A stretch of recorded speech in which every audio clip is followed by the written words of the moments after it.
हजुरहरूले इम्पोर्ट र एक्सपोर्ट भन्ने शब्द त सुन्नुभएकै होला, तर यसको अर्थ के हो त? इम्पोर्ट भन्नाले नेपालीमा आयात हो।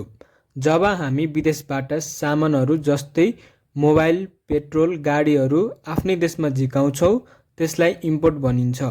यसमा हाम्रो देशको पैसा बाहिरिन्छ। ठिक यसको उल्टो एक्सपोर्ट भन्नाले नेपालीमा निर्यात हो। जब हामी हाम्रा देशमा उत्पादित वस्तुहरू जस्तै चिया, अलैँची, हस्तकला विदेशमा बिक्रीका लागि पठाइन्छ, त्यसलाई एक्सपोर्ट भनिन्छ। यसले देशभित्र विदेशी मुद्रा भित्र्याउँछ। नेपालमा चाहिँ निर्यातभन्दा आयात धेरै हुने भएकाले हामी ठुलो व्यापार घाटा ट्रेड डिफिसिटमा छौँ। अब नेपालमा उत्पादित डिडिसी पनि विश्व बजारमा निर्यात हुँदैछ। यसको बारेमा जानकारी चाहिए कमेन्टमा एस लेख्नुहोला।